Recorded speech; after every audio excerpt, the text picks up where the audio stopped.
Hey everyone, welcome to the Troy Christian High School Chapel Podcast. At the end of this episode, please take a moment to subscribe to our Chapel YouTube channel and follow our Chapel Instagram account. Those two places will be the easiest way to check out what's coming up, as well as find some bonus content from our speakers and worship team. Most importantly, I hope the following message challenges and encourages you to grow in your relationship with God as you learn to love God and love others better. Enjoy. Hey, welcome to this week's podcast. This is a kind of an interesting direction we're going to take this week. So we're off of chapel. We don't have a message that we're going to be airing here. So we thought we would just take a moment to talk through some things about chapel, the series we've been in, and what's coming up next. I'm Scott Smith. I am the Director of Student Leadership and oversee kind of spiritual growth pieces that happen at our school here at Troy Christian.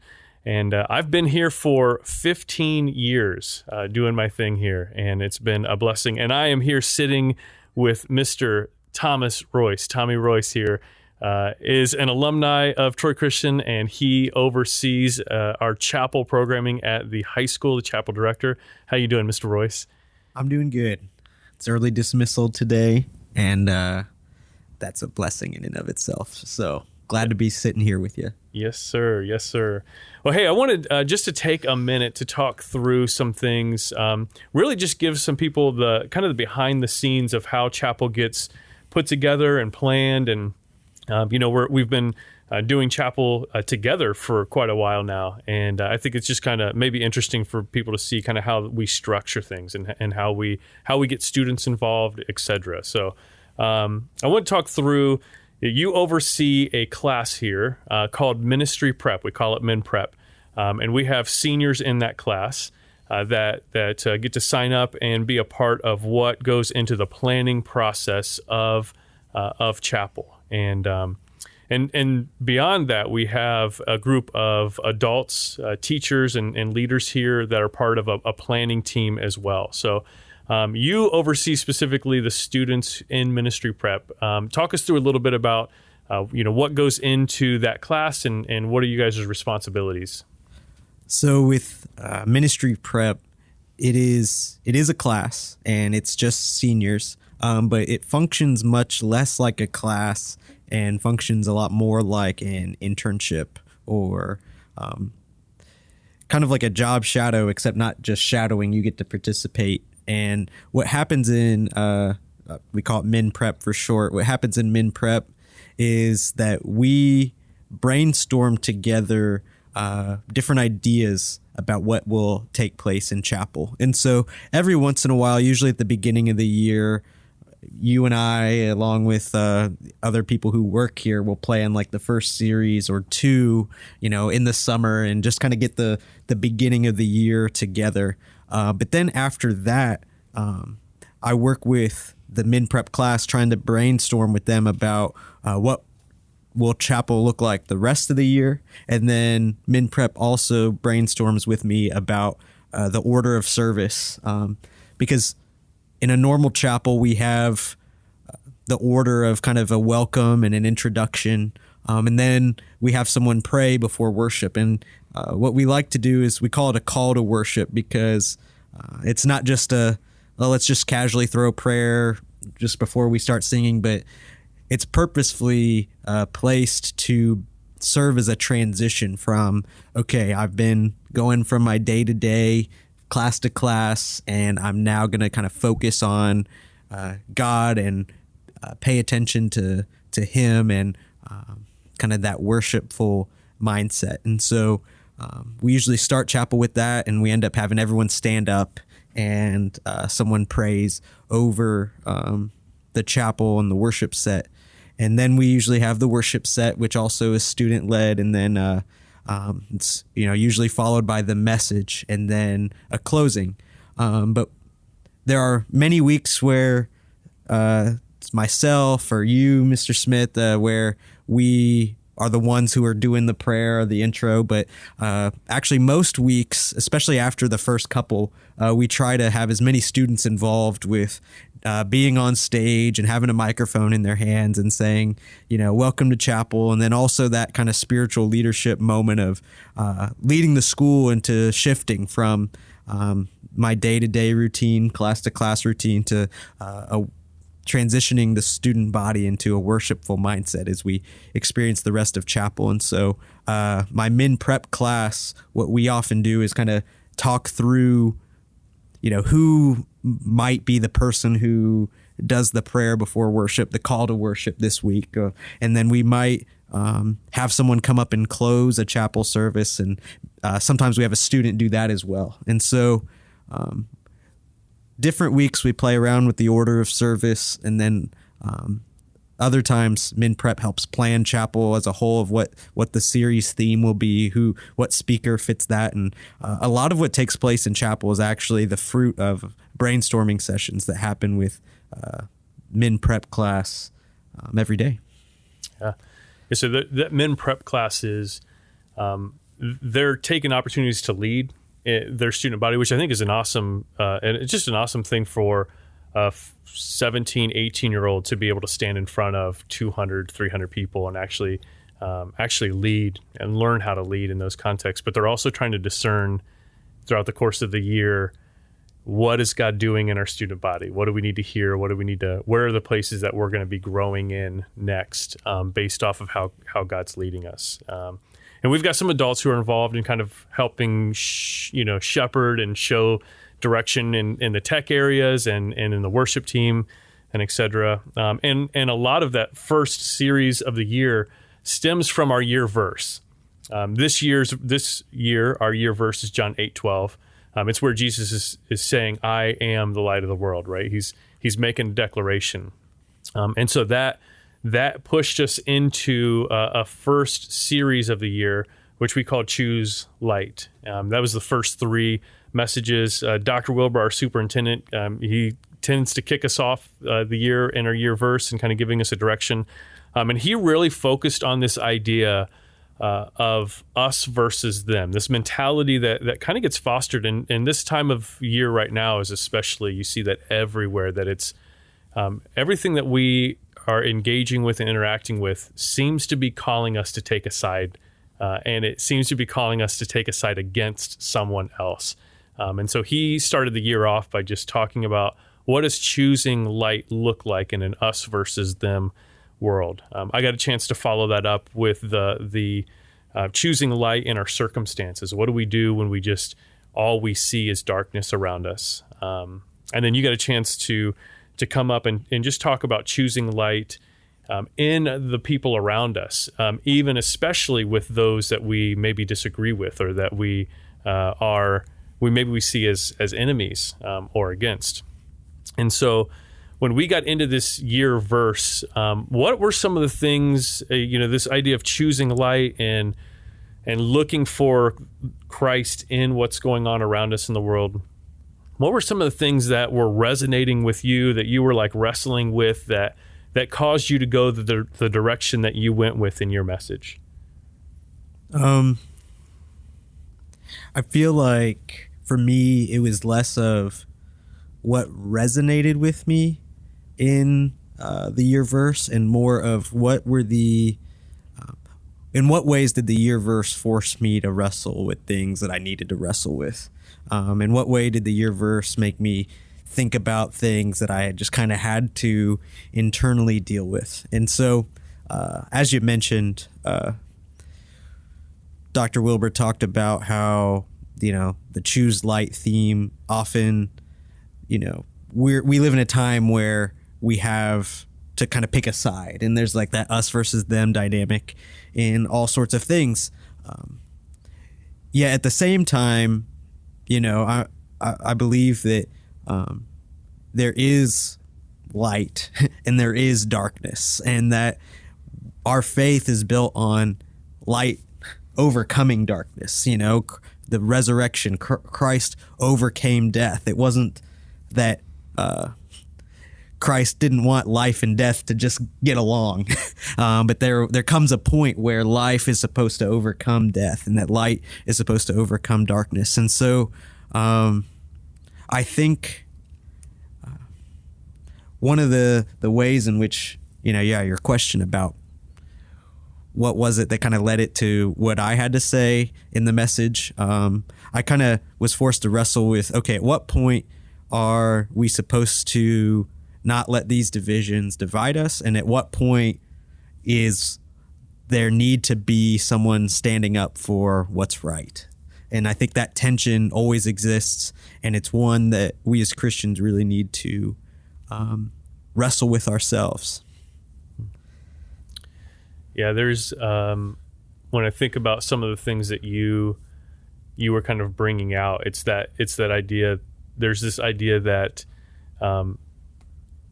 I think as followers of Christ, there's this like meekness and humbleness that we embody, and yet at the same time, when you watch Christ deal with some of these situations where somebody was being ostracized, or really even, I think what you did is you walked through the story before Christ's statement. Before Christ said, "I am light of the world," he's dealing with a woman caught in adultery that is literally just being used by religious leaders for their own agenda and their own gain. And you watch what Christ does with that, and it's not just humbleness and like trying to get two people to get along. Christ stands up for a woman that the people around her, I mean, by the law, she should have been stoned, right? And Jesus is making a declaration there of how we are to love people. As you're looking at the things that you are facing in society and culture, what are the things that were like coming to the surface for you that you're wrestling with? How do I stand up, or how do I take Christ's action in this situation? Like, what are some of the pieces, or what are some of the tensions, I guess you want to say, that you see around you that, more specifically, you just said there are some things that you're wrestling with, that made you go with that. What were some of those things? I think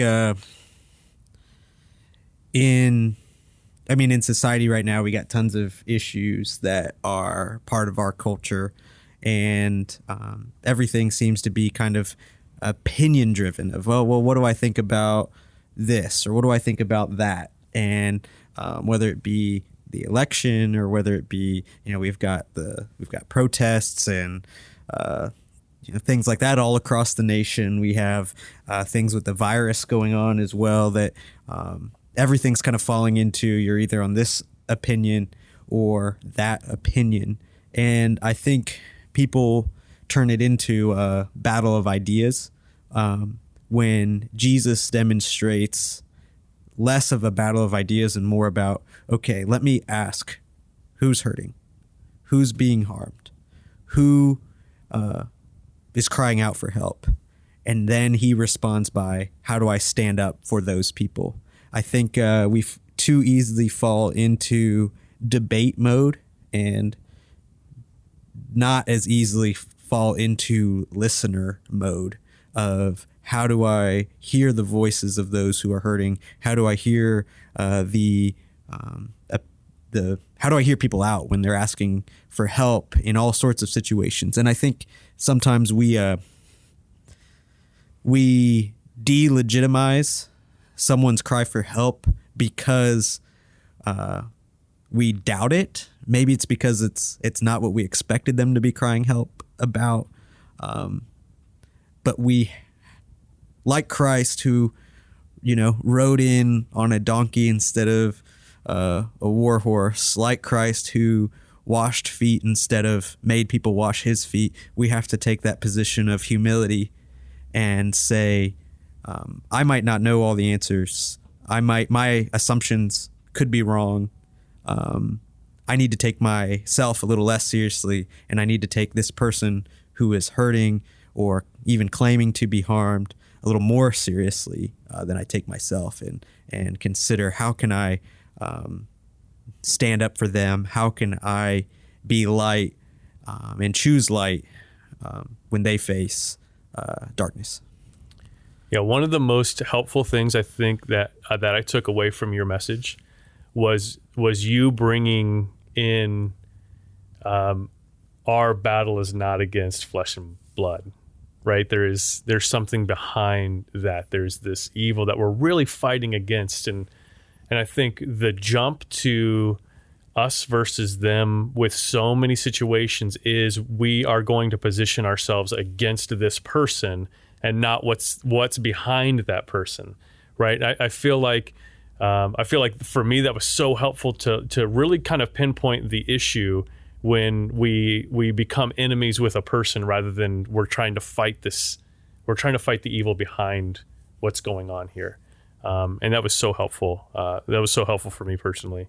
I know when I was working through just this idea of choosing light and thinking about our situation, I think the first thing that clicked with me was that like this year has just been like one hit after another for so many people that our experience of life feels dark, you know?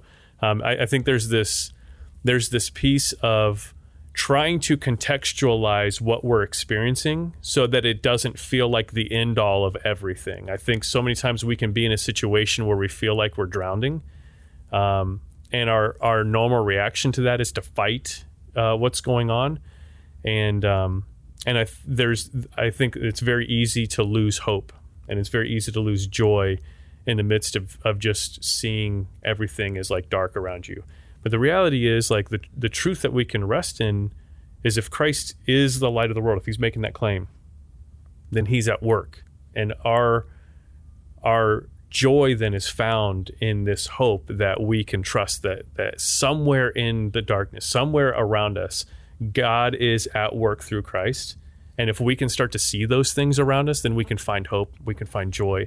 And really that, like for me, that was like what was resonating with this idea of choosing light in our situations, in our circumstances that we find ourselves in, being that 2020 has just been a weird, dark year for many people. For others, it's been a good year, right? It's been a good year. It's not been crazy, but it's still, even when it's been good for you personally, it's hard not to see the darkness around you if you're paying any attention to what's going on in the world. This was a good start to the year. I know we've been trying to figure out how to like find a stride with chapel. We've had to do some unique things with it being kind of social distance and whatnot, but man, it feels like our students are kind of settling into what this looks like, and it's really been good. We had a worship chapel last week, which was just incredible. For us to be able to worship together as a student body, it looked different than normal, but no less powerful than what we've always experienced.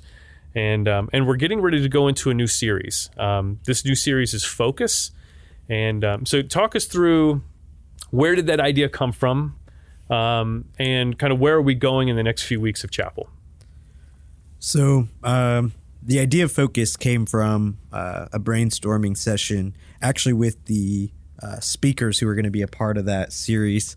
We've got Mr. Robbie Liebarger, Mrs. Lydia Rowe, and Mr. Tim Jackson, who are all part of that. And I decided to sit down with them online, Google Meet, 2020 style. And I approached each of them separately at first and told them like, hey, like this is, I know you're kind of a semi-regular chapel speaker. I think it's time for you to be, your turn kind of. I'm seeing the few of you in a series together, but I want you to start praying about and discerning like what direction that might go in. And so that gave each of them, about a week to kind of have the idea of, I'm going to be a part of a series in the back burner.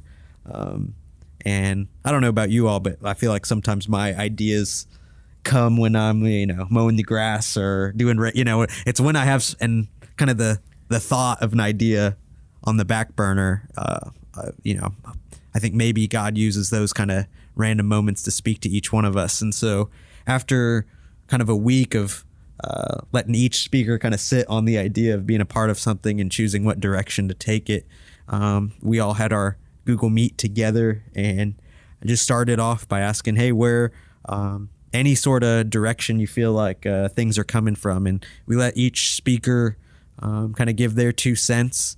And as they each shared, it was easy to start to see a common thread amongst all of them. And the idea behind focus is that the world has many distractions.